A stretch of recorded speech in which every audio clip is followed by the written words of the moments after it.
Ayo. Ayo. Ayo. Ayo. A look into the language of 9 Gen Z girls spending 24 hours together for 8 days straight. Through the course of these next 14 minutes, I hope you gain not only an insight into the linguistics of Gen Z, but the implications of what such language reveals of said generation. Through this documentary, I hope to reveal how various scenarios elicit different responses in language and ultimately provide you with the context of discerning Gen Z language yourself.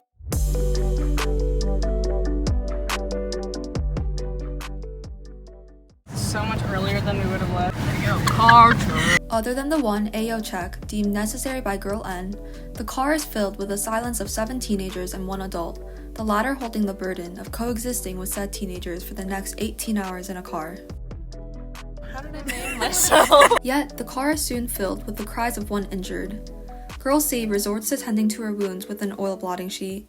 Oh wow, this makes me so happy. I literally love it. I think that the fact we've all accepted that it's literally like a store, but it's also just like a restaurant. It's really great. Like the food is good. We found out they put lime juice in their pancakes, which makes them kind of like, you know? My grandma said that it's her favorite store. Cracker Barrel is her favorite store. But old people are scary. And that's it. That's all I have to say. This last statement is contemplated deeply by the girls in the car, reflecting on the aging of human life. Honestly, I felt betrayed. I have this much room for legs that are this long. As evident by her language, Girl C endures this pain by passively expressing her discomfort. I'm 5'10". Not wanting to confront Girl N, Girl C is left unsatisfied. On the other hand, Girl G does not hesitate to articulate her opinions on Girl E's driving performance. Personally, I would like to point out that several times in the ride, Emma would be all shaky, and then we in the back would be like this. But other than that, I liked it. We turn to Girl E for her thoughts. I think it went really well. I'm not even gonna lie. Everyone is alive. There was no car crash. And I drove into Tennessee and through Nashville. The bar is on the floor. Okay, who else has driven other than the adult in this car, okay? I did fantastic. You were asleep. Such remarks from Girl C clearly result in a defensive cry by Girl E. The girls are beginning to show signs of irritation. This will only be exacerbated as the day goes on. The girls believe their slumber will distract from the imminent need to go to the bathroom. Alas, the human anatomy does not allow for such blunderous thoughts, and the girls are in search of restrooms. But in the face of a biological need, the facilities to provide such relief are all closed. Liquor store to pee? Are we allowed in there? The girls attempt to find reprieve in the McDonald's bathroom. Unfortunately, the bathroom in question is closed. Thankfully, the girls manage to find an open toilet in a Panda Express, but Girl G2 has underestimated the cries of her bladder. To be honest, really sad because I kind of have to really pee. Well, why didn't you go first? I don't know. Hey, don't eat this. After the restroom break, the girls begin their meal. Fries into this and have it be like a little desk. Dude, like this, bro? Like a little table? Dude, I totally just invented space. The girls celebrate not only Girl N having invented space, but an accidental double fulfillment of their McDonald's order. Oh, ketchup too! Oh, Shut up! Shut up! Guys, we got so many fries. There is an extra half. Oh, yeah! 2 toys! Hey, put this in the vlog. Overjoyed. Overjoyed. Yet this bliss does not last forever. As Girl C takes the reign driving, Girl M and Girl G2 express their concerns over Girl E's behaviors. Honestly, I was just Like emotionally concerned violated. and a little confused as well. The white mask. Look at this. Like the blue ones that I have, this is not blue like that. Pale blue. But it's literally white, bruh. Be smart of her. The sleeping mask is the height of style. It will be viewed by designers, and she will be a social media influencer. And honestly, I think she's brave for making a statement like this. The first day's language in the car reveals the flexibility and versatility of the words often used by Gen Z, based upon the tone and context. Such words include bruh, shut up, and literally. The girls start their morning with giddy expectations of a day at the beach. Such enthusiasm can be heard in their word choice. Which is what I'm going to be using. Yeah, I'm going to use that Yeah, as I'm well. gonna use that too. The girls spend their morning at the beach doing various beach activities, including sitting, walking, and avoiding the deceased fish. After such an intensive time, the girls are famished, and several head to the kitchen to prepare sandwiches. Yet the sandwiches aren't enough, and the salsa is taken out. The lid, however, imposes a challenge to Girl E2 to open. Thankfully, girl C succeeds. I was disappointed in my incompetence. Aside from girl M2 struggling to put on her sandals, the girls do not face any other obstacles to enjoying their day. This is until the subject of entering the water arises. The group has split opinions over this idea and strong language ensues. Hey, in the water! Sweetheart, get in the water. Bruh! Get in the water! Bruh! I actually felt really Get in the attacked. water! She felt great. I felt violated felt and I just felt very and unsafe. happy about going in the ocean. matter right now because she's getting in the water. To be honest, I'm a little scared. All y'all are losers. I'm still scared. Ah!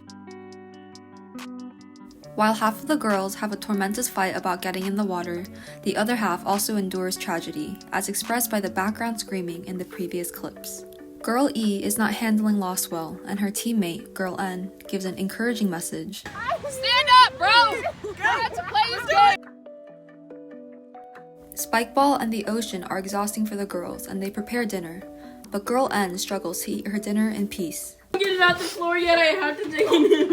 This is personally, okay. So mostly it landed on the knife, which is good because I'm gonna use that anyway. Picking up her burger, Girl N eats her meal in silence. This second day's language at the beach presents new phrases as used by Gen Z in both excitement and anguish. Such words include finna and personally. The morning of the third day presents itself similarly as day 2. At breakfast, Girl M2 attempts to stay hydrated. On the beach, Girl G2 and Girl M attempt to fix a chair. Amidst the routine, 3 of the girls decide to survey the land and trek the rugged plains of the beach. On the walk, Girl M, Girl E, and Girl J spot the wonders of Floridian wildlife, including a tortoise, a dog, and several birds.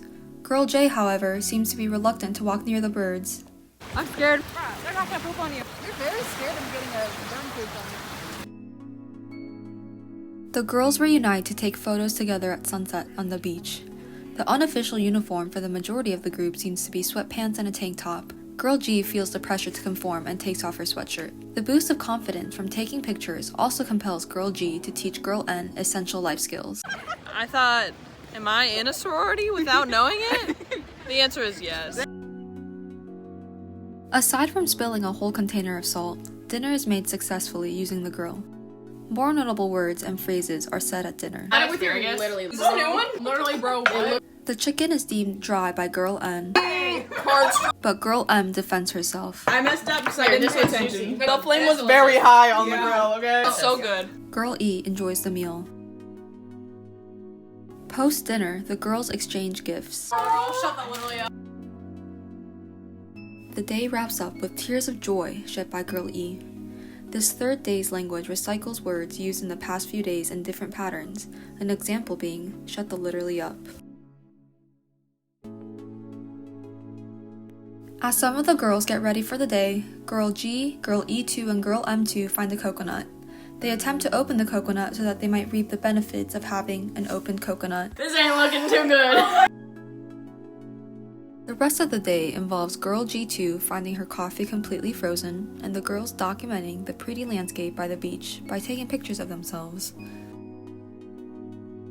This fourth day's language, albeit limited, reinforces the same vocabulary used by the girls in the previous 3 days. Girl E, Girl G2, Girl M2, and Girl J take an early morning stroll to watch a cloudy sunrise.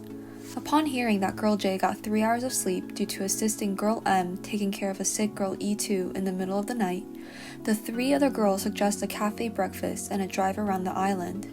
The vibes make Girl E believe that the car she is driving is not a minivan, but a Jeep. I didn't think it was as serious as it. It is concluded that Girl E2 got sick due to eating the rogue coconut found on the beach. Although it is a windy day, the girls still want to enjoy the beach. Girl E2, Girl M2, and Girl G2 huddle for warmth. Several notice that not everyone has been pulling weight in cleaning the condo. Such frustrations subside when homemade tortillas are eaten. Much like day 4, day 5's language simply is a continuation of the past few days. The girls test their patience as they wait in line for 40 minutes to get ice cream. Girl E2 decides to befriend a bird. Hi. I guess you guys just grabbing your phone.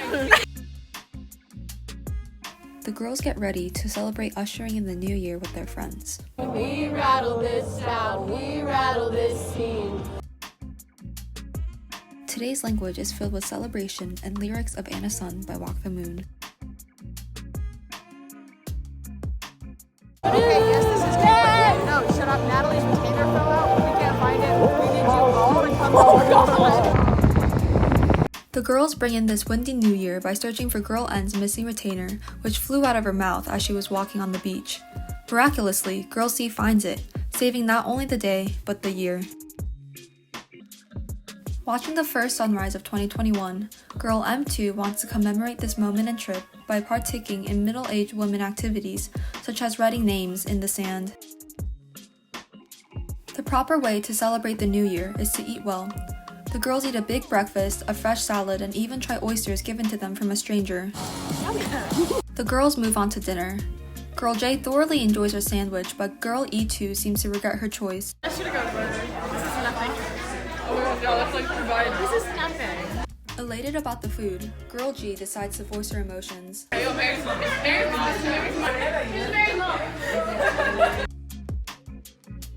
The meal isn't finished without ice cream. Upon hearing of Girl M2's parents' generosity, the girls are moved and express their deepest appreciation. Thank you. Girls M and N are especially thankful and express it with their bodies. Dude, we should take a lie detector test. I would be like, do I have the Honesty. juiciest? You guys would all say yes, and he'd be like, true. There is more to be grateful for at the condos. Oh, wait. Oh, we all let us take these. The seventh day's language reflects a largely grateful and ecstatic tone. Yet again, it's an early morning as the girls start their somber drive back home. We are one. After passing a sign that reads, "Nut milk is not milk," Girl N has an interesting perspective. Personally, I agree, but I think that it's not something you should advertise because there's plenty of people who can't have regular milk or don't like regular milk, and so they have nut milk, and I don't think we should make those people feel bad about what they're drinking. Girl C longs for a quiet car. I was honestly sad. I was enjoying the silence. At the gas station, Harass 2 the dog is discussed. I think that he of our is generation literally and harassed too for clear everything. skin. I would literally give my He's life literally for the harassed biggest too. little boy ever. Mwah. I love harassed too. Yep. Girl E also reflects on another animal. Frightened. Overwhelmingly frightened. There was another gas station with a separate little building for restrooms, but gatekeeping the doors was a mangy feral cat that lacked a tail. And there was no toilet paper, but an elderly woman brought her own, so that was very kind of her. This final day's language contrasts words used by Gen Z in times of excitement versus times of fear. It is my goal that this documentary has broadened your understanding of both the language and characteristics of Gen Z. In many instances, various words seem to be recycled and their nuance altered in different contexts. Much like a literature class, rather than directly telling you what such a trend may reveal about Gen Z, I hope that you can reflect on what you've witnessed in the past 14 minutes to come up with your own conclusions.